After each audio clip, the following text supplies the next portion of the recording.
जहाँ भी जाऊँ तू ही नजर में रहता है, जहाँ भी जाऊँ तू ही नजर में रहता है।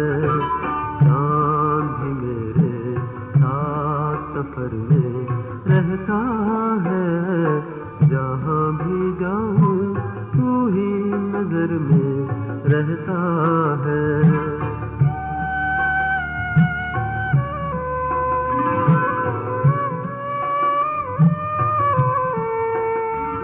Newcastle Christian network NCN TV में सैमसन जावेद और मेज़बान फादर मानी साहब लीजेंड शायर नज़ीर कैसर साहब को खुशामदीद कहते हैं और उनके बेहद मशकूर और ममनून हैं कि उन्होंने एनसीएन टीवी को ये एजाज़ बख्शा। नाजरीन, अदब जिंदगी के इजहार का नाम है जो लफ्ज़ों की तरतीब और तंजीम से वजूद में आता है, और इन लफ्ज़ों में जज्बा और फिक्र भी शामिल होते हैं। इसलिए कहा जा सकता है कि लफ्ज़ों के ज़रिए जज्बे, एहसास या फ़िक्र ख्याल के इजहार को अदब कहते हैं। नाज़रीन, वाज़ेह रहे कि हर वो बात जो कलम से अदा होती है अदब नहीं है। आमतौर पर अखबार के कालम या अदारिये वगैरह को अदब में शामिल नहीं किया जाता। अदब ऐसा इजहार है जो जिंदगी का शौर और इदराक हासिल करने के लिए बुनियादी हैसियत रखता है। अदब में इंसान के तख़य्युली तजर्बे को आबारने की ऐसी ज़बरदस्त क़ुव्वत होती है कि पढ़ने वाला इस तजर्बे का इदराक कर लेता है कि अदब में मुतहर्रिक करने और हमारी रूह में मौजूद खुफिया सलाहियतों को बेदार करने की गैर मामूली क़ुव्वत होती है। शायर और अदीब एक ऐसा इंसान है जो जिसमें इदराक की सलाहियत होती है और इसके इजहार की क़ुव्वत भी। इसके इदराक और इजहार में इतनी दाखिली और खारजी वुसअत और तयदारी होती है कि अदब इनफरादी वो ज़ाती होते हुए भी आफाकी होता है। जितना बड़ा शायर और अदीब होगा उसके तजर्बे का तनू, इसका शोर और इदराक और इसका इजहार इतना ही बड़ा आफाकी होगा। बेशक इन खुदादाद सलाहियतों की बदौलत आज हमारे मेहमान का शुमार एक शायर और अदीब और दूसरे मानों में अदब की दुनिया में उनका एक अपना मुनफरिद मकाम है। वो हमारी कौम का एक कीमती असासा हैं। एनसीएन टीवी की ये दरीना ख्वाहिश थी कि वो इन्हें कैमरे की आंख में उन्हें बंद कर लें ताकि आने वाली नस्लें इससे इस्तिफादा हासिल करें। मैं फादर नज़ीर मानी जो इस नए सिलसिले और टीवी चैनल के रूबे रवां हैं और ख़ुद भी जिद्दत के शायर हैं, मेरी इनसे इस्तदा है कि वो इस सिलसिले को, इस गुफ्तगू को आगे बढ़ाएं। शुक्रिया एक दफ़ा फिर मैं नज़ीर कैसर साहब का शुक्रिया अदा करूँगा कि उन्होंने अपना कीमती वक्त हमें दिया ताकि इस सिलसिले को आगे बढ़ाएं और इसी तरह हम दूसरे जो हमारे असासा हैं, अदीब और शायर हैं, उनके लिए भी एक मौका फराहम करें। जी शुक्रिया फादर नज़ीर मानी साहब। सैमसन साहब बहुत शुक्रिया आपका, और नाजरीन जितने लोग हमें सोशल मीडिया पे फॉलो कर रहे हैं, हम आपको आज के इस खूबसूरत प्रोग्राम में जो एक नया सिलसिला है, जो मौजू है लेजेंड शायर नज़ीर कैसर से मुकालमा। ये हमारा मौजू है और रंगे सुखन जो है ये हमारा प्रोग्राम है जिसमें हम अदबी शख्सियात के हवाले से प्रोग्राम करते हैं। लेकिन ये सिलसिला जो जिसको आज हम शुरू कर रहे हैं ये सिर्फ नज़ीर कैसर साहब के लिए है, जो हम 15 रोज़ा उसको कर रहे हैं और फिर हम उसके बाद देखेंगे कि कैसे ये चलता है। और हमारी ये ख्वाहिश है न्यूकासल क्रिश्चियन नेटवर्क टेलीविज़न की, कि ये जो गुफ्तगू है जो कैसर साहब से होगी, ये गुफ्तगू जो है उनकी ज़िंदगी के नशेब-ओ-फ़राज़, हक़ाइक़, मुशाहदात, तजर्बात पर फ़िक्र अंगेज़ गुफ्तगू है, जिसको हम चाहेंगे कि बाद में हम इसको एक किताबी शक्ल भी दें। तो इसलिए ये जो गुफ्तगू है कैसर साहब के साथ ये बड़ी अहम होगी, ये दोस्ताना माहौल में होगी, उनकी ज़िंदगी के हवाले से, उनकी जो जो यादें हैं उनके हवाले से। और हम सब जानते हैं कि नज़ीर कैसर साहब नज़रियाती शायर हैं, फ़लसफ़ी शायर हैं और सदाबहार शख्सियत के मालिक हैं। मेरी उनसे पुरानी रफ़ाकत है। पहली बार कैसर साहब से मुलाकात जो है वो वारिस रोड, उस वक़्त कैप्टन हाउस मैं वहाँ पे स्टूडेंट था 1988 में। तो मैं गेस्ट इंचार्ज था, तो कैसर साहब वहाँ पे फ़ादर फ्रांसिस तनवीर को मिलने आए और इनके हाथ में इनकी किताब ए हवा सॉरी गुंबदे खौफ से बशारत, ये किताब थी। तो मैं कैसर साहब को मैंने रिसीव किया, तो पहली बार उनसे मुलाकात हुई और उसके बाद कैसर साहब की जो शख्सियत है ये मुझे कहीं न कहीं मुतासिर करती रही रूहानी तौर पर भी। और जब मैंने अपना तख्लीकी सफ़र शुरू किया और ख़ास तौर पे शायरी शुरू की, तो उसमें वो हमेशा मेरे हमसफ़र रहे किसी न किसी तरह।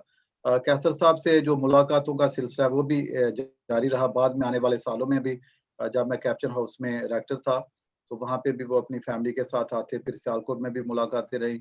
उसके बाद जब वो चांद बाग में थे तो वहाँ पे भी उनके पास जाता था वहाँ पे। तो ये रफ़ाकत का सिलसिला जो है कैसर साहब के साथ बहुत सालों पर मुहित है। मैंने उनको करीब से देखा है, उनकी शायरी बहुत ही खूबसूरत शायरी है, जिसने बहुत सारी नस्लों को मुतासिर किया है।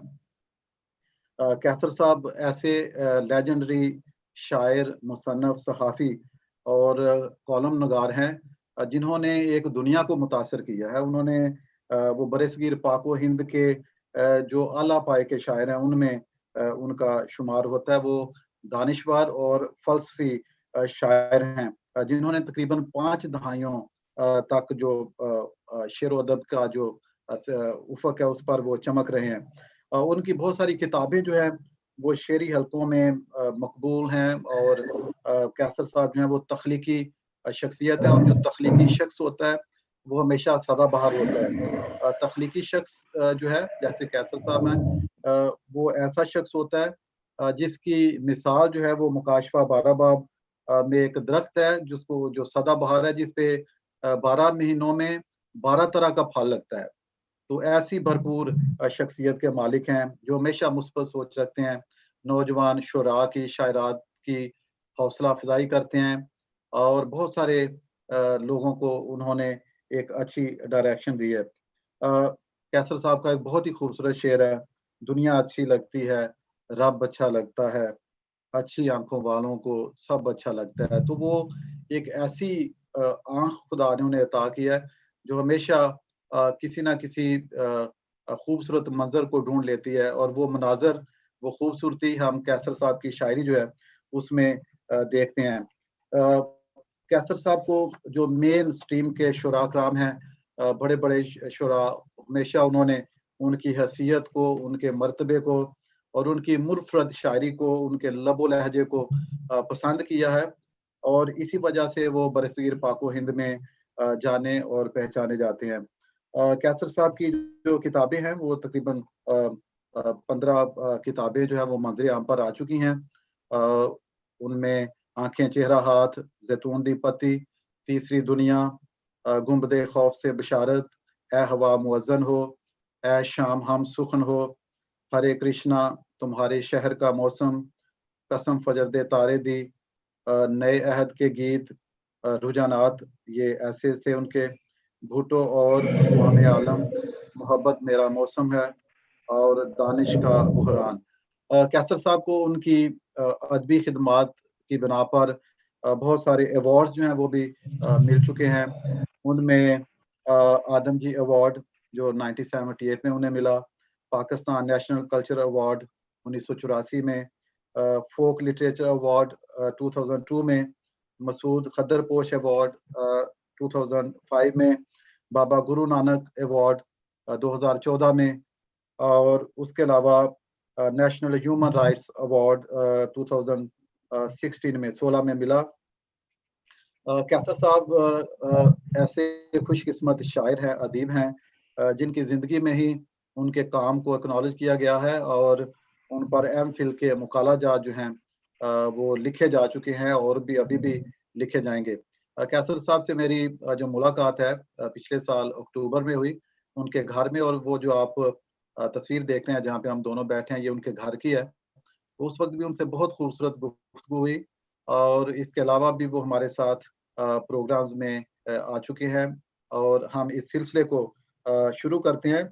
जो आज की जो किस्त है, जो पहला हिस्सा है, इसमें हम कैसर साहब के जो माजी है, जो खासतौर पे बचपन लड़कपन की यादें जो हैं वो ताज़ा करेंगे, और उनकी जो प्रोफेशनल लाइफ है और जो खानदानी जिंदगी है उसके हवाले से बाकी जो किस्तें हैं उनमें बातचीत होगी।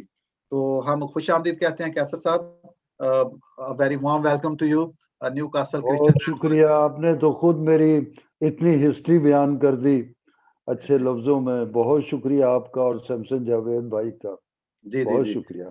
जी जी कैसर साहब, आपकी जो खिदमत है, आपका जो काम है, जिस तरह खुदा ने आपको तख्लीकी सलाहियतें दी हैं और जिस तरह आपने उनका इस्तेमाल किया है, और हमेशा आप जब भी आपसे बात होती है तो आप कहते हैं कि लिखते रहें। तो मैं समझता हूँ कि ये जो आप जद्दोजहद करने की, आगे बढ़ने का जो हौसला देते हैं लोगों को, ये बहुत ही खूबसूरत बात है। और इसीलिए आपने चाहा कि ऐसा कोई प्रोग्राम रखा जाए आपके साथ कि जो आपके मुशाहदात हैं, तजुर्बात हैं, जो आपने ज़िंदगी के सबक हैं, ज़िंदगी में ऊँच नीच आती है, बहुत सारी चीज़ें इंसान सीखता है।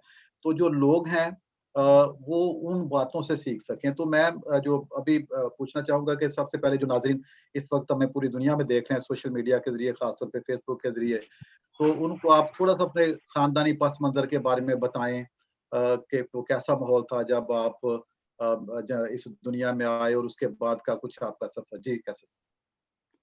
अच्छा फादर जी, वो मैंने कभी सोचा नहीं था कि अपनी जिंदगी को बयान करूंगा या ऑटोबायोग्राफी लिखूंगा। जब मैं इंडिया गया तो हमेशा अमृता प्रीतम जी से मिला करता था। तो पहली बार जब मैं उनसे मिला तो उन्होंने मुझे कहा कि कोई बचपन का वाकया सुनाए। तो मैंने एकदम से कहा कि बस एक दिन मैं घर से निकला तो हमारे घर में एक बाग था, तो वहां एक पौधा था, उसमें कोई ऐसा फल लगा हुआ था जो मैंने उससे पहले कभी देखा नहीं था। तो आपको पता है ओरल लाइफ होती है बचपन में, ओरल लाइफ साइकोलॉजिकली, कि बंदा हर चीज मुंह की तरफ लेके जाता है। तो उस फल को मैंने तोड़ के जब मुंह में डाला और दांत से चबाया तो मेरा पूरा जिस्म खुशबू और जायके से भर गया। तो अमृता जी ने कहा बस बस। तो कहने लगी कि आप तो ऐसे बयान कर रहे हैं अपने आप को जैसे कोई नावल हो। तो मुझे कहने लगी आपने अपनी ऑटोबायोग्राफी जरूर लिखनी है। तो मैंने कहा कि मैं तो आप जितना सच बोल नहीं सकता, और ऐसे सिस्टम में रहते हुए जहाँ बड़ी घुटन है, जहाँ फ्रीडम ऑफ स्पीक नहीं है, कम्युनिकेशन का जो है एक गैप है उसमें। तो कहने लगी कोई बात नहीं, आप मुझे लिख लिख के भेजें, यहाँ मैं अपने नागमनी में छापती रहूंगी, यही किताब छाप लूंगी। तो मुझे याद आया कि उन्होंने अजीत कौर को भी मशवरा दिया था कि आप अपनी ऑटोबायोग्राफी लिखें। तो ये इस तरह का बयान है कि जैसे उन्होंने मेरा मुंह माजी की तरफ घुमा के तो मुझे पीछे से धक्का दे दिया, तो मैं दूर तक अपने माजी में चला गया। तो बचपन जो है बड़ा खूबसूरत होता है हर आदमी का। तो मुझे वो खूबसूरतियाँ, वो सारा कुछ याद है। अभी मैं जब यूएसए गया था तो मेरा वहाँ पर प्रोग्राम तो बहुत ज़्यादा थे, लेकिन एक साहब कमर ज़मान मुझसे मिले, स्पेशली मुझसे टाइम लेके जहाँ मैं ठहरा हुआ था। तो वो पता चला कि वो हमारे जो इस वक्त मौजूदा वजीर आजम हैं, उनके कज़न हैं। वो कैलिफोर्निया में रहते हैं, कमर ज़मान उनका नाम है। तो उन्होंने बहुत सी बातें करते हुए कहा कि मैं होशियारपुर का रहने वाला हूँ। तो मैंने कहा कि होशियारपुर तो मैं पैदा हुआ था, तो लेकिन मैंने देखा नहीं। तो कहने लगे वो तो बड़ा खूबसूरत है, बड़ा सरसब्ज है, और ऐसा इलाका है कि हिल स्टेशन लगता है होशियारपुर। तो मेरे वालिद चूंकि जलंधर के रहने वाले थे, वालदा होशियारपुर की थी। तो ये इत्तेफाक है कि इमरान खान जलंधर के हैं, उनकी वालदा जलंधर की थी। तो वो मुझे बहुत सी बातें उन्होंने, उनके कज़न ने बताई, कमर जमान ने, कि मेरा जहाँ पर जन्म हुआ है वो कितनी खूबसूरत जगह है। लेकिन साथ में उन्होंने बताया कि आप तो जेहलम चले गए थे, लेकिन हम वहाँ रहे। तो जब तकसीम हुआ मुल्क, तो उस वक्त होशियारपुर और जलंधर में बहुत कत्लो गारत का जो था एक बाजार गर्म हुआ। तो मैंने उन्हें बताया कि लेकिन जेहलम में भी ऐसा हुआ था। और ख़ास तौर पर मेरे वालिद जो थे वो यूएनओ में थे, और अमन फोर्स जो थी उस ज़माने में। लेकिन वो बातें तो मुझे याद हैं कि कैसे हमारे घर के बाहर फायरिंग होती थी रात को, सुबह सड़क पर लाशें मिलती थी। लेकिन इन चीज़ों ने मुझे इतना अपनी गिरफ्त में नहीं लिया। इनका दुख तो मुझे रहा। और एक बार हम लाला अवतार नारायण का सामान छोड़ने गए कैंट से उनके महल्ले अंदरूने शहर जेहलम में, तो आग लगी हुई थी कई घरों में और गलियों बाजारों में। तो मेरे वालिद वो सामान छोड़ के आए, फिर भी उन हालात में मैं उनके साथ था। ये बातें भी ठीक हैं, लेकिन मुझे ज्यादा जो चीजें जो मेरे साथ रही और अब तक जिन्हें मैं याद करता हूँ, वो दरियाए जेहलम है, जो बड़ा भरा होता था उस जमाने में। पानी से, कश्मीर से पानी आता था, और बहुत से दरख्त कट के उसमें गिरे होते थे, बह रहे होते थे। और दरिया के किनारे भी दरख्त होते थे, बाग होता था। तो वो इतना एक खूबसूरत मंजर है मेरे बचपन का कि वो जगह, वो इंसान का। तो 1945 में मैं पैदा हुआ होशियारपुर में, लेकिन हम आ गए इधर जेहलम में, मेरे वालिद की ट्रांसफर हुई। तो मेरी वालदा की डेथ हो गई थी बचपन में ही। तो वहां पर एक लाला अवतार नारायण गुजराल होते थे, एडवोकेट थे वो, और कांग्रेस के बड़े मशहूर लीडर भी। तो वो मेरे वालिद के दोस्त थे, क्योंकि जलंधर के रहने वाले थे। तो उन्होंने मेरे वालिद को कहा कि तुम इस छोटे बच्चे को लेके कैसे आ गए इधर, तो इसको तो वहाँ किसी खातून के सुपुर्द करना था। तो उन्होंने कहा कि मुझे बड़ी ऑफर हुई कि मैं दूसरी शादी कर लूं, लेकिन मुझे ये बच्चा बहुत अच्छा लगा और मैं माँ बन के इसको पालना चाहता हूँ वालिद के साथ साथ। तो लाला जी बड़े हंसे, उन्होंने कहा कि पागल हो, छोड़ो इस बच्चे को ना, हमें दो। तुम तो रात कहीं होते हो, सुबह कहीं होते हो। तो इस तरह लाला अवतार नारायण के घर में मेरी परवरिश हुई इब्तदाई।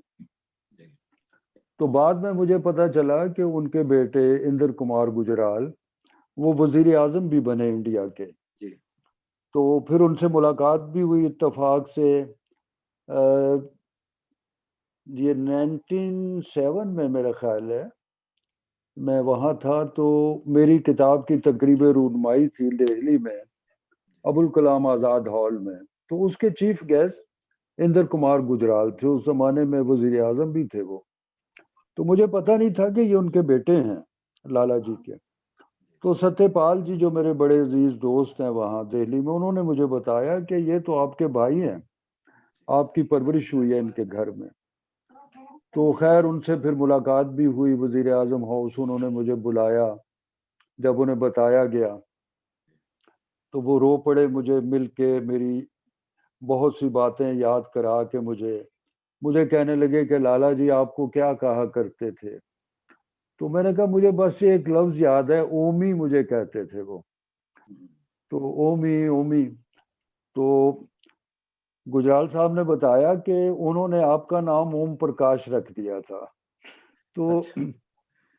इस तरह वो बड़ी यादें, एक बड़ी बड़ी शख्सियात से मेरी मुलाकात रही। और बचपन में फिर मुझे सबसे पहले मिलिट्री स्कूल में भेजा गया, तो मुझे बड़ा अच्छा माहौल लगता था वहाँ का।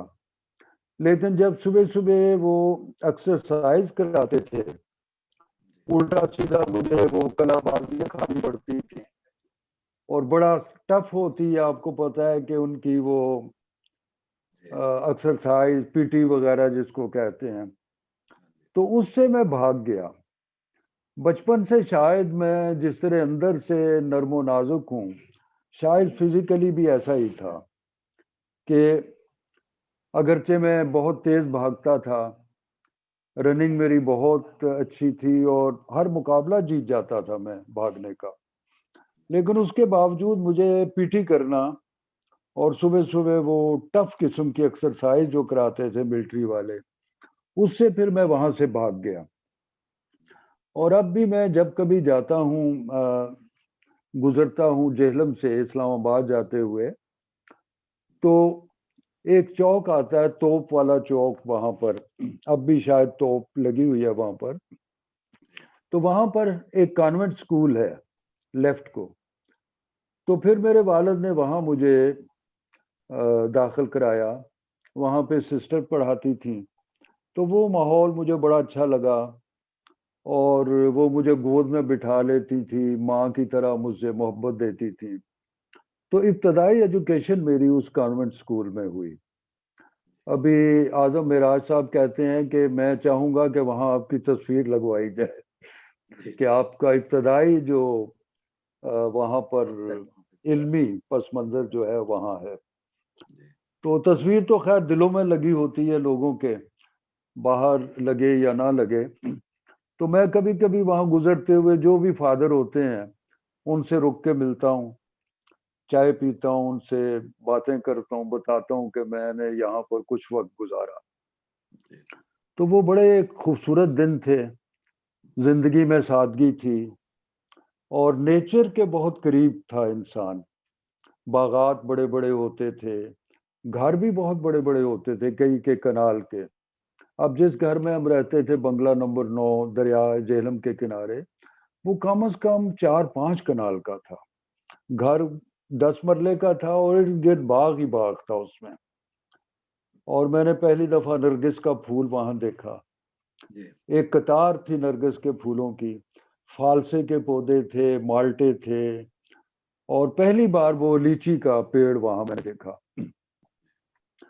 तो ये बचपन जो है, एक चीज और मैं सोचता हूँ आज जब बचपन पीछे रह गया है, कि हमारा जो पैदा होना है वो इसलिए नहीं होता कि हम आबादी में इजाफा करें। कि अगर पाकिस्तान की आबादी 2 करोड़ 20 हजार है, 22 करोड़ 20 हजार है, तो ये नहीं कि 22 करोड़ 20 हजार एक बंदा और हो जाए। गिनती में इजाफा नहीं करना, अपने ये प्रेशर नहीं डालना अपने ज़मीन पे, आपने इजाफा करना है इंसानी कदरों में। तो वो शायद मैं कर सका हूँ अपनी शायरी के ज़रिए। फिर मुझे अमरता की तरह याद आया कि इस वक्त हांगकांग में हैं मिसिस शीरी सैमुअल। तो जिस ज़माने में बिशप पतरस थे मुल्तान में, उसी ज़माने में बिशप जेवी सैमुअल हुआ करते थे वहाँ। तो वहाँ पर मुझे उन्होंने कुछ अरसे के लिए बुलाया, वो मैं आगे जाके बयान करूँगा मैं। तो उनकी मिसेज इस वक्त हैं हांगकांग में, मिसेज शीरी। तो एक दिन उन्होंने बड़ी अजीब बात की। कहने लगी, नज़ीर, मैं आपसे इसलिए बहुत खुश हूं कि खुदा ने जिस काम के लिए आपकी आवाज़ को बनाया, आपके जहन को बनाया, आपका मिजाज जैसे बनाया, वो तमाम चीज़ें आपने खुदा को करके दिखाई। कि खुदा ने जैसा आपको बनाया था, आपने उन चीज़ों को मुकम्मल करके खुदा तक पहुंचाया। कि आपने जैसा बनाया मैं वैसा ही हूँ।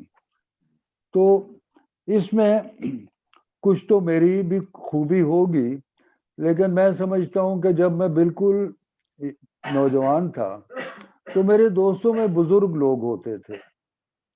फैज साहब, सूफी तबस्सुम, एहसान दानिश, अहमद नदीम कासमी। नौजवानों से मेरी कम दोस्ती होती थी। और अब इत्तेफाक है कि जब मैं ज्यादा उम्र का हूँ, 75 का, इस वक्त नौजवानों से मेरी ज्यादा दोस्ती है। यूनिवर्सिटी के स्टूडेंट्स हैं, कॉलेज के हैं, नए राइटर जितने भी हैं पाकिस्तान में, इंडिया में, दुनिया भर में, वो ज्यादा मेरे दोस्त हैं। तो इस तरह बचपन जो है वो जिंदगी भर आपके साथ चलता है। और साइकोलॉजी में है कि आदमी के अंदर हमेशा दो इंसान होते हैं, एक गार का इंसान और एक इस माशरे का, मौजूदा माशरे का। तो गार का इंसान अक्सर गालिब रहता है आदमी पर। तो मैं समझता हूँ गार के इंसान के अलावा इंसान के अंदर एक बच्चा भी होता है। उस बच्चे की हिफाजत करना बड़ा जरूरी है, और वो बच्चा आपका बचपन है। एक बार मैं मरी में कोई लेक्चर दे रहा था यूथ को, तो मैंने कहा कि आज मुझे पता चला कि यसू ने जो कहा है कि आसमान की बादशाही बच्चों ही की है। तो वो मुझे मरी में आके पता चला कि मैं अक्सर जब इन रास्तों से गुजरता हूँ, बड़े बड़े देवदार के दरख्त, सनोबर के दरख्त और पहाड़, और उनके पीछे बादल, डूबता हुआ दिन और उभरती हुई सुबह, बादलों के रंग, तो मेरा जी चाहता है कि मैं इन तमाम चीज़ों को अपने बाजुओं में ले लूं। लेकिन मैं सोचता हूं कि मेरे बाजू तो बड़े छोटे हैं। मैं इन दरख्तों को, पहाड़ों को, इन बादलों को अपने बाजुओं में नहीं ले सकता। लेकिन एक बच्चा ऐसा कर सकता है। वो चांद को भी छू सकता है, वो चांद को अपना मामू बना लेता है, और इन दरख्तों को, इन पहाड़ों को अपने बाजुओं में लेकर सो सकता है। तो इसीलिए आसमान की बादशाही बच्चों ही की है। वो सब कुछ कर सकते हैं। वो मैंने कहीं एक शेर कहा था, वो गजल है कि सूरज हंसता है, कांधे पर बसता है,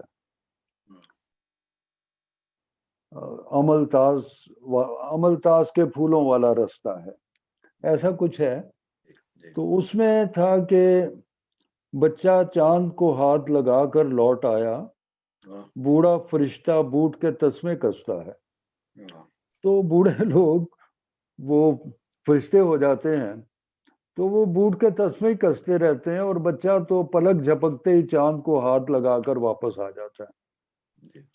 तो बचपन को जिंदा रखना चाहिए, अपने साथ रखना चाहिए। तो वो तमाम यादें, वो खूबसूरतियां आज भी मेरे साथ हैं जी।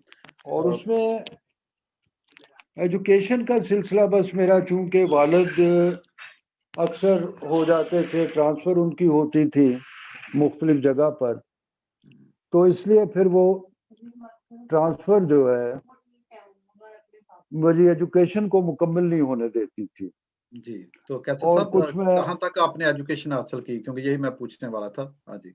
अच्छा, अजीब बात है कि मैं जो एक रस्मी एजुकेशन है ना जी। वो तो मैट्रिक भी नहीं कर सका। लेकिन मेरे दोस्त थे प्रोफेसर आसिफ करनाली, अच्छे मशहूर शायर हैं जी जी। मुल्तान में। उन्होंने एक कॉलेज बनाया था अपना भी, शाम की क्लासेस लेते थे।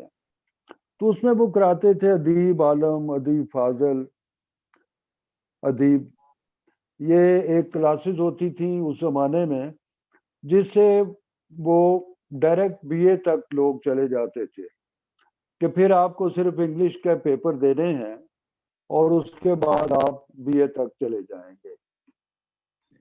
तो वो फिर उन्होंने मुझे जिद करके कहने लगे कि आजकल दुनिया में इल्म की कदर नहीं है, डिग्रियों की कदर है। तो आप ये करें कि आप पढ़ते तो बहुत ज्यादा हैं, रात दिन लाइब्रेरियों में बैठे रहते हैं, तो आप लेकिन ये भी कर लें कि ये अदीब आलम अदीब फाजिल कर लें। तो वो 62 में फिर मैंने ये कुछ मदारिज जो तय किए एजुकेशन के। तो अब ये वैसे अजीब हाल है कि अभी एक लड़की मेरे पास आई, वो कहने लगी कि मैं अदीब फाजिल करना चाहती हूँ और मुझे पता चला कि आपने किया है, तो आप मुझे कुछ गाइड करें, मुझे पढ़ा दिया करें। मैंने उनको कहा कि बेटा आप उसका ना सिलेबस ले आए। तो वो तकरीबन इस वक्त 30-35 साल हो चुके हैं इस बात को जब मैंने फाजली उर्दू किया था। तो जब वो सिलेबस लेकर आई तो सेम वही सारा कुछ था। तो मैंने कहा देखें हमारी एजुकेशन जो है कितनी बेकार है कि दुनिया भर में डिक्शनरी चेंज हो जाती है, हर साल सिलेबस में बहुत सी तब्दीलियां आ जाती हैं, हमारी जिंदगी और कल्चर में बहुत सी तब्दीलियां आ जाती, लेकिन हमारी एजुकेशन अभी तक 50 साल 100 साल वहीं पे रुकी हुई है। किताबें भी वही हैं, सिलेबस भी वही हैं। इसमें मैं ऑक्सफोर्ड वगैरह की, कैम्ब्रिज की बात नहीं करता। वहाँ पर पाकिस्तान में भी हमारे जो इंग्लिश मीडियम स्कूल हैं इस वक्त, वो उसमें वो राइज हैं वो किताबें, तो वहाँ पर तब्दीली है, लेकिन ये एक ख़ास क्लास के लिए है। हमारा जो मजमूई एक टोटल इम्पैक्ट बनता है एजुकेशन का, वो बहुत एक पसमानदा माशरे की अक्कासी करता है। तो ये बचपन का साथ जो है एजुकेशन के साथ एक सफ़र है, तो इसको बदलने की बहुत ज़रूरत है। जब हम इसको बदलेंगे तो हमारा बचपन बदलेगा, खूबसूरत होगा। तो कैसर साहब सॉरी, अभी जो मैं बात आपसे पूछना चाहता हूँ ये है, जैसा आपने बताया कि जो वालदा आपकी हैं वो बचपन में जब आपकी पैदाइश हुई तो उनकी वफात हो चुकी थी। तो हम जानते हैं कि जो वालिदैन हैं बहुत किरदार अदा करते हैं, खासतौर पे वालदा जो है उनका बच्चे की नशो-नुमा में, परवरिश में बड़ा किरदार होता है। बच्चा जो है शख्सियत के तौर पे वालिदैन से बहुत कुछ लेता है। तो ये जो हलीमी और ये जो आपकी शख्सियत में है एक सादगी और दरवेशानापन, हो सकता है कि ये आपकी वालदा में कुछ ख़ुसूसियात हों, ये वो कुछ उनके बारे में बताइए जो आपके वालिद बताते थे, और ये कमी जो है माँ की ज़िंदगी में, ये कितनी आपको महसूस होती रही? जी। अच्छा, वो वालदा को तो मैंने देखा भी नहीं। वो मेरी पैदाइश के कुछ अरसे बाद ही उनकी डेथ हो गई। लेकिन मेरे वालिद बहुत दरवेश आदमी थे, बहुत ही सूफी थे, और मैं वो बयान नहीं कर सकता। जिन लोगों ने देखा उनको यहाँ लाहौर में ज़्यादा अरसा गुजरा, तो वो आज भी उनको याद करके रोते हैं। और उसमें हमारी एक अक्सरियत के जो लोग हैं, बहुत से उनके दोस्त थे, उनके जनाजे में भी बहुत ज़्यादा उन्हीं की अक्सरियत थी। यहाँ तक कि वो किसी दुकान पर बैठे होते थे और कोई बंदा आ जाता था उधार लेने वाला, दुकानदार कहता था कि भाई नहीं, पहले अगले पैसे दो फिर सौदा मिलेगा। तो वो कहते थे कोई बात नहीं, मेरे बेटे के हिसाब में लिख लें। तो वो मुझे अक्सर जब मैं महीने के पैसे देने जाता था दुकान पर, तो वो बड़ा सस्ता ज़माना होता था, हालांकि उधार हम लेते नहीं कभी। लेकिन एक ज़माने में था कि एक दुकान हमारे करीब थी तो उससे सौदा आया करता था। तो एक बार मैं उसको पैसे देने गया, मैंने कहा देखें हमारी रूटीन में ये बनता है 1000 2000, तो ये 5-6 हजार रुपए कैसे बन गए? तो उस जमाने में 60-70 में ये बहुत बड़ी रकम होती थी। तो वो कहने लगे कि आपके वालिद ने फलां फलां को सौदा लेके दिया हुआ है। वो अक्सर कह देते हैं कभी दे दिया करें। अच्छा, इसके अलावा ये भी होता था कि उनके अपने पास जितने पैसे होते थे वो भी तकसीम करते रहते थे लोगों में। जी जी मोहल्ले में गुजरते थे, बच्चों को पैसे बांट देना, खाने पीने की चीजें देते रहना। जी यहाँ तक कि कई बार मैं पूछता था कि आपको पैसों की जरूरत है अब्बू? कहते थे नहीं नहीं नहीं, मेरे पास है। तो मुझे अंदाजा होता था कि आज इनके पास पैसे नहीं है, तो मैं जबरदस्ती उनकी जेब में पैसे डाल देता था। तो वो उसी वक्त उठते थे, बाजार चले जाते थे, उन तमाम पैसों का फल और चीजें ला के बच्चों में तकसीम कर देते थे। तो इस तरह की उनकी अजीबो गरीब आदत थी। तो मैं, मेरा ख्याल है उतना अच्छा तो नहीं हूँ, लेकिन कुछ अच्छाइयाँ अगर जी मुझ में हैं तो उनकी वजह से हैं।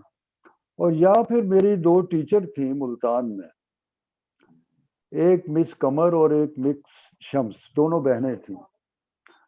तो उनके साथ रह के भी, उनसे मैं इंग्लिश पढ़ा करता था, तो उनके साथ रह के भी मुझे यही लगा कि जितनी खूबियां मुझ में हैं उनकी वजह से हैं शायद। वो बहुत ही फरिश्ता सीरत और बहुत ही अच्छी खवातीन थी, दोनों यंग बहनें थी। और मैं शुरू से शर्मीला बड़ा था, खवातीन के साथ गुफ्तगू करना, उनके साथ बैठना मेरे लिए, वो शायद इसीलिए कि घर में माँ नहीं थी, बहनें नहीं थी, तो उनके साथ कभी मेरी वो फेलोशिप नहीं रही थी। तो लेकिन इन दोनों बहनों के साथ घर जैसा था मेरा माहौल। खाना मुझे वो खिलाती थी, कपड़े मुझे बना के देती थी, यहाँ तक कि कई बार वालिद के लिए भी खाना घर भेज देती थी। तो इस तरह मेरे बचपन में मेरी खुशकिस्मती है कि खुदा ने मुझे इतने अच्छे उस्ताद दिए, दोस्त दिए, बुजुर्ग दिए कि जिन्होंने मेरे दिल को गुदाज रखा, मेरे जहन को हमदर्दाना सोच दी, लोगों से मोहब्बत करना सिखाया उन्होंने। जी तो जी ये सब फिर जी आगे जाके आपको पता है कि आप जैसे दोस्त मुझे मिले। जी और एक और तजुर्बा मैं आपको बताऊं कि मैंने 10 से बल्कि 12 से 14 साल सिस्टर्स को पढ़ाया ओके ओके जी ये लाहौर लाइला में हॉल में। लाल हाउस में जी उनसे मैंने बहुत कुछ सीखा कि हलीमी क्या चीज है, दूसरों का दुख महसूस करना क्या चीज है। एक सिस्टर ने मुझे कहा एक दिन कि लोग कहते हैं कि आप कैसे सब कुछ छोड़ के ऐसे जिंदा रहते हैं, आपको दुनिया की मोहब्बत, दुनिया की जो खुशियां हैं, वो आप कैसे छोड़ के सोचते हैं कि आप जिंदा रह सकती हैं। तो मुझे कहने लगी कि सर इसका जवाब क्या हो सकता है। तो मैंने कहा कि इसका जवाब ये हो सकता है कि हम दूसरों की खुशी के लिए अपनी खुशियां जो हैं उनको त्याग देते हैं, ताकि दूसरों को खुशियां दे सकें, दूसरों को जिंदगी दे सकें, हम खुद उस जिंदगी से किनारा करते हैं। दूसरा, एक सिस्टर ने बड़ी खूबसूरत बात की, कहने लगी किसी ने मुझे कहा कि आप इतनी मुश्किल जिंदगी कैसे गुजारती हैं। तो सिस्टर ने कहा कि मैंने जवाब दिया उस शख्स को, क्या आपकी जिंदगी में कोई मुश्किल नहीं है? सिस्टर की जिंदगी में, फादर्स की जिंदगी में अगर मुश्किलात हैं, तो आम जिंदगी जो आम लोग गुजार रहे हैं, जो सिस्टर नहीं है, फादर नहीं है, क्या वो सब के सब खुश हैं? ऐसा नहीं है। लेकिन दूसरों की खुशी के लिए अपनी खुशी को तर्क कर देना, छोड़ देना, ये बहुत बड़ी बात। जी जी जी कैसर साहब सॉरी अभी जैसे हम बचपन की बातें कर रहे हैं आप देखें कि जो मैंने जो महसूस किया कि आपकी जो शख्सियत है उसमें मिजाज भी है आप जब बात करते हैं तो वो हंसाते हैं वो बात तो मुझे याद है कि आप सियालकोट में आए मेरे पास और बाजी भी थी और मुझे याद है कि वहाँ पे छोटा सा हमने मुशायरा रख लिया वहाँ पे मेरे ऑफिस में तो मैं मुझे भी कलाम सुनाने के लिए कहा गया और जो डायरी थी जिसमें मैंने गजल पेश करी थी वो अंदर थी तो वो ताला लगा हुआ था तो मैं जाके लेने लगा तो आपने कहा अच्छा जो सुनाने वाली गजल है वो ताले में रखी हुई है तो ये जो मजाक जो आप करते हैं तो बचपन को जब आप याद करते हैं तो कि आप शरारती थे या संजीदा थे या कैसे, मतलब कि कुछ यादें जो बचपन के हैं कुछ? जी। अच्छा, मुझे एक वाकया आज खास तौर पे याद आया कि अभी एक फिल्म लगी हुई थी, उसमें तब्बू थी एक, ये बहुत मशहूर एक्ट्रेस हैं, माचिस में तो उन्होंने कमाल की एक्टिंग की है, गुलजार की फिल्म है। जी, जी। तो वो हमारे पड़ोस में रहती थी यहाँ मॉडल टाउन में। तो तब्बू का नाम तबस्सुम है असल में। जी। तो इनके वालिद जमील वो भी एक्टर बनने की कोशिश में थे पाकिस्तान में, और हमारे मॉडल टाउन में रहते थे अली सुफियान आफाकी। तो अली सुफियान आफाकी ने इनको हीरो भी लिया था एक फिल्म में, सजा फिल्म में। तो वो फिल्म बड़ी बुरी तरह नाकाम हो गई, तो इसलिए जमील जो हैं वो इसमें चल नहीं सके फिल्म इंडस्ट्री में। और बाद में रियाज शाहिद ने एक फिल्म बनाई थी, अमन, अमन, तो उसमें उन्हें एक छोटा रोल दिया था जमील को। तो 2 फिल्में उन्होंने की। तो एक शरारत की बात यह है कि ये छोटी होती थी तबस्सुम, यानी तब्बू, तो ये 3 पहियों वाली साइकिल लेके हमारे घर के आगे से गुजरती थी। तो बार बार जमीन पर, सड़क पर पाँव मार के चलाती थी, तो वो पैडल से पाँव निकल जाता था। तो मेरे अब्बू मुझे कहा करते थे काका। तो हमारे घर में भी करीब पड़ोस में 3-4 बच्चियां रहती थी, वो बच्चियां भी मुझे काका कहती थी। तो इस तरह तब्बू ने मुझे कहना, काका धक्का लगाओ, धक्का लगाओ। तो मैं उसकी साइकिल को पीछे से धक्का लगाता था। तो वो जाहिर है कि बच्चे होते हैं, शरारत करते हैं, तो वो इतना तेज में भागता था कि तब्बू फिर चीखे मारती थी, कहती थी काका रोको, काका रोको। फिर बार बार सड़क पर पाँव रखती थी, लेकिन शरारती थे हम, तो मैं उसको रोकता नहीं था, फिर वो चीखे मारती थी। फिर तंग करके उसको मैं साइकिल रोका करता था। तो इस तरह एक दूसरे को तंग करना, परेशान करना, तो ये वैसे तो साइकोलॉजी में सैडिज्म है, अजियत पसंदी है, लेकिन बचपन में इसका अपना एक मजा होता है। तो इसी तरह मेरे कुछ दोस्त थे वहाँ, अब बड़े मशहूर लोग हैं, अताउल्लाह कासमी वगैरह। तो अताउल्लाह कासमी तो बहुत ही शरारती था, बल्कि एक दिन अभी एक पुराने दोस्त से मेरी मुलाकात हुई, तो मैंने कहा कि वो बड़ा शरारती होता था अताउल्लाह कासमी। तो वो कहने लगा अब भी बड़ा शरारती है। तो ये, बल्कि हमने इसका नाम रख दिया था झाड़ी वाला जिन।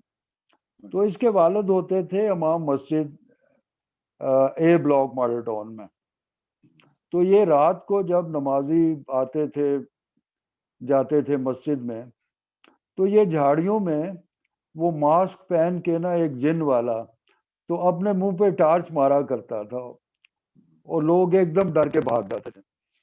तो अब्दुल गफार असद एक दोस्त हैं, यहीं लाहौर में रहते हैं, तो उन्होंने एक रात इसको पकड़ लिया। तो अब्दुल गफार असद ने मुझे और दोस्तों को कहा कि यार ये अताउल्लाह कासमी झाड़ी का जिन है। तो इसका नाम फिर झाड़ी का जिन हमने रख दिया। अब डॉक्टर आगा खालिद सईद हैं, वो कैलिफोर्निया में, ये सारे हमारे बचपन के दोस्त थे वहाँ। शाहिद हसन तिरमिजी है, वो अब कराची में है। तो वहाँ इस तरह की तमाम शरारतें हम किया करते थे। और शरारत होनी चाहिए जिंदगी में, लेकिन ऐसी शरारत जिससे किसी को नुकसान ना पहुंचे। जी। नाजरीन, आप तमाम दोस्त जो न्यू कासल क्रिश्चियन नेटवर्क को अभी देख रहे हैं, आज हमारी जो गुफ्तगू है, जो गुफ्तगू का पहला हिस्सा जो है, सिलसिला जो है, वो लेजेंड शायर नज़ीर कैसर से मुकालमा के तौर पर पेश किया जा रहा है, जिसमें आज का जो पहला हिस्सा, उसमें उनकी जो यादें, जो बचपन की यादें हैं, उनकी तालीम के हवाले से, और जो कुछ उन्होंने बचपन में महसूस किया, और जो बचपन की कितनी शिद्दत है और कितना असर रहता है बाकी ज़िंदगी में भी। तो ये बातचीत कैसर साहब से हो रही है। कैसर साहब, जो हमारा बचपन है, जो उसकी यादें हैं, वो इंसान की पूरी शख्सियत पर बचपन जो है असरअंदाज होता है? पूरी शख्सियत पर तो नहीं होता, क्योंकि मेरे नज़दीक माँ बाप के साथ रहना, और उनसे कुछ चीजें विरसे में लेनी, जीन्स में जो चीजें हैं, और उसके बाद स्कूल में जाना, फिर कॉलेज, यूनिवर्सिटी, फिर सिस्टम, मुआशरा। तो ये स्टेप बाय स्टेप आदमी बहुत से मदारज से गुजर कर बहुत सी चीजें अडॉप्ट करता है और बहुत सी चीजें रिजेक्ट करता है, निकालता रहता है अपने आप से। और मेरे नजदीक ये है कि बड़ा आदमी जो है वो अथॉरिटी को चैलेंज करता है। सबसे पहली अथॉरिटी माँ बाप होते हैं, और बाज दफा खड़ा हो के वो सोचता है कि मेरे माँ बाप बाज चीजों में गलत हैं, तो उनके सामने वो नो कहता है। और सेकंड स्टेप पे स्कूल है, वहां पर एक अथॉरिटी है, टीचर है। बाज़ औक़ात टीचर के सामने खड़े होके वो नो कहता है। फिर उसके बाद कॉलेज, यूनिवर्सिटी, सिस्टम है। सिस्टम के सामने खड़े होकर भी कई बार उसको नो कहना पड़ता है। और इससे भी आगे आप जाएं, फिलॉसफी में चले जाएं, तो एक बड़ी अथॉरिटी जो है माँ बाप से, टीचर से, सिस्टम से, वो खुदा है। और बाज लोग खुदा के सामने खड़े होकर नो कहते हैं।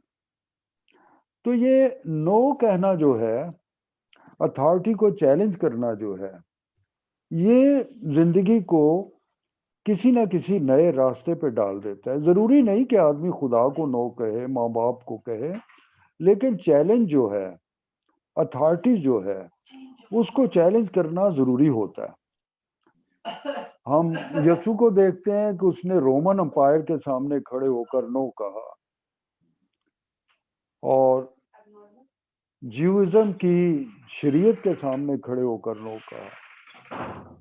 यस कहना बड़ा आसान है, नो कहना बड़ा मुश्किल है। तो अथॉरिटी को चैलेंज करना ये बड़े इंसान में, क्रिएटिव इंसान में एक लाजमी उनसर है, एक बेसिक एलिमेंट है ये। तो बचपन किस हद तक साथ चलता है, जवानी किस हद तक साथ चलती है। रसल ने कहा था कि अगर मुझे आज पता चले कि मैंने कल जो बात की थी वो गलत है, तो मैं आज उस बात का इनकार कर दूंगा। मैं कहूंगा कि मैं गलत था कल। तो अपनी गलतियों से, अपने नए तजुर्बात से जिंदगी आगे बढ़ती रहती है। एक क्रिएटिव बंदा तो इसी तरह होना चाहिए। कैसर साहब, अभी जैसे हम बात करें, क्योंकि आपकी जो प्रोफेशनल लाइफ है और ख़ास तौर पे जो शायरी का रुझान है, इस पे हम जो नेक्स्ट किस्त है उसमें बातचीत करेंगे। लेकिन सिर्फ ये पूछना चाहता हूँ कि आपकी फैमिली में कोई शायर था या कोई शायरा थी? मतलब कि कोई थोड़ा-सा नाज़रीन को बताएँ, क्योंकि अमूमन ये होता है कि जैसे फ़नकार जो होते हैं वो कोई सिलसिला चला आता है, जैसे आपका आगे फैमिली में चल रहा है बच्चों में, तो जो आपके जब आप देखते हैं तो इसके हवाले से बताइए। अच्छा, एक तो मेरे जो नाना थे वो बहुत बड़े गायक थे, क्लासिक बहुत बड़े गायक थे। पीरू खान के नाम से मशहूर थे वो, गढ़शंकर होशियारपुर में। तो लेकिन वो शौकिया गाते थे, उनका मिजाज जागीरदाराना था। शिकारी कुत्ते रखे हुए थे उन्होंने, शिकार खेलते थे, और एक और किस्म की लाइफ थी उनकी।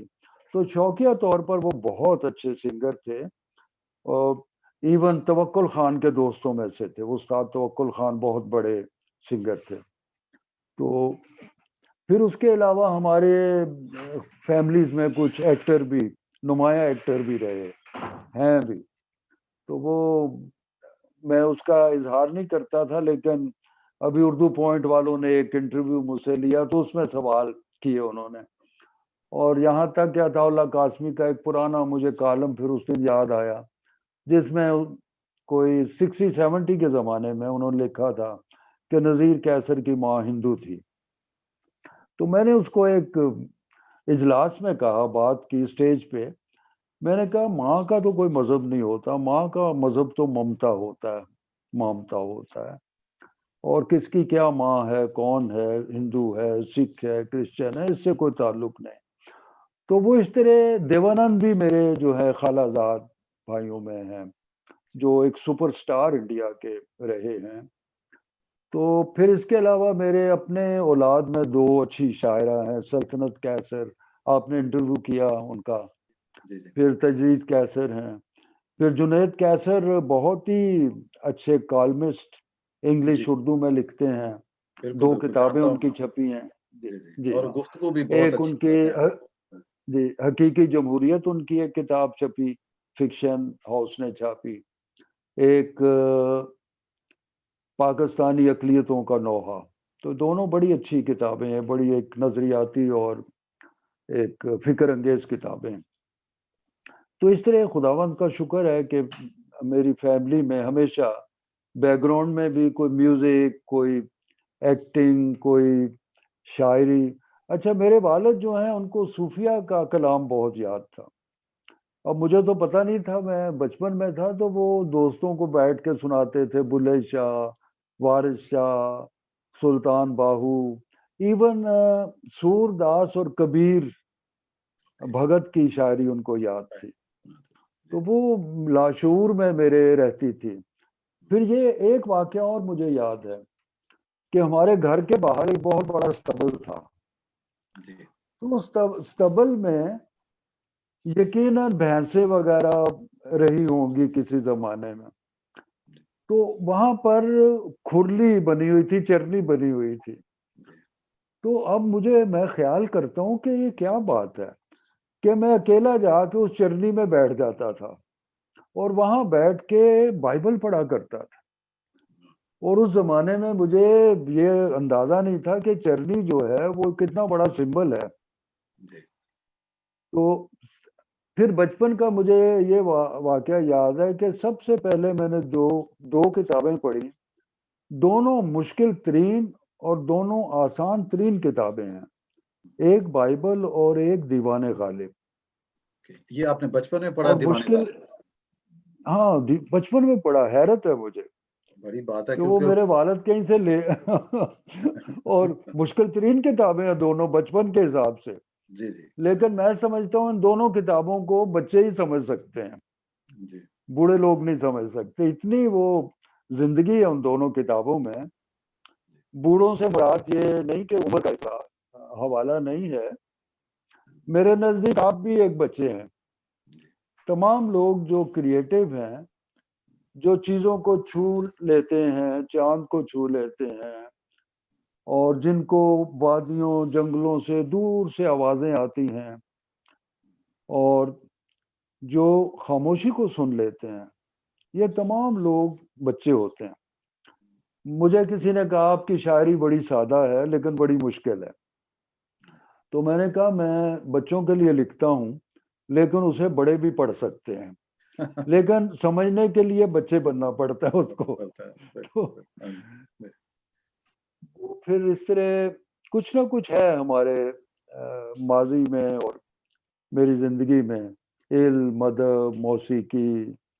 जी कैसर साहब मेरा ख्याल है आज की जो गुफ्तगू है आपके बचपन के हवाले से बहुत खूबसूरत रही और जो नाजरीन जो हमें सोशल मीडिया पे देख रहे हैं वो भी बहुत अप्रिशिएट कर रहे हैं आपकी बातों को, इस गुफ्तगू को क्योंकि बचपन की यादें जो हैं वो हर किसी को अच्छी लगती हैं। बचपन में जाना, देखना कैसे थे हम, किस तरह और फिर जितना सफ़र और आगे जाना तय चाहिए। किया और जाना भी चाहिए, बिल्कुल, बिल्कुल।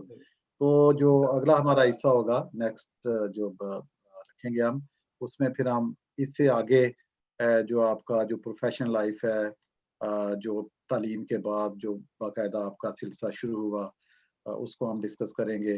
फिर बाद में आने वाली जो किस्तें हैं उसमें हम जो आपके नज़रियात हैं, जो किताबें हैं उनके हवाले से बातचीत होगी, जो अवार्ड्स हैं, एज़ाज़ात हैं और बहुत खूबसूरत बातें जो हैं वो इसका हिस्सा बनेंगी। नाज़रीन हम नज़ीर कैसर साहब से गुफ्तगू फरमा रहे थे उनकी ज़िंदगी के हवाले से और ख़ास तौर पे आज के इस हिस्से में उनके बचपन की यादें जो हैं उनको ताज़ा कर रहे थे। तो अभी जो प्रोग्राम है उसका जो हम इख्तिताम करना चाहेंगे। कैसर साहब आज कुछ आप जो कोई पैगाम देना चाहें कोई एक लाइन में या कंक्लूडिंग मैसेज के तौर पे तो वो आप अच्छा, दे सकते हैं। इस वक्त तो बस मैं आपका, सैमसन जावेद साहब का और नाजरीन का शुक्रिया अदा करूंगा। पैगाम तो हर लफ्ज़ में होता है और मेरा पैगाम तो मोहब्बत ही है। तो आगे चलते जाएंगे, मुख्तलिफ डायमेंशंस हैं ज़िंदगी की, फिल्म इंडस्ट्री में भी मैं रहा, सियासत में भी रहा, सहाफत में भी, और अच्छे लोगों में भी रहा, कुछ अच्छी नौकरियां भी की। तो वो तमाम चीजें फिर हम डिस्कस करेंगे जी। डिस्कस करते जाएंगे। बहुत शुक्रिया आपका जी जी कि आपने लोगों तक मुझे पहुंचाया। जी जी जी कैसर साहब बहुत शुक्रिया। और थैंक यू। जी जी और जी जी और नाजरीन, हम आपसे इजाजत चाहेंगे और कहेंगे कि अपना ख्याल रखें, अपने आसपास का ख्याल रखें और अपने जो अच्छे और नेक काम हैं उनको जारी रखें। बहुत शुक्रिया।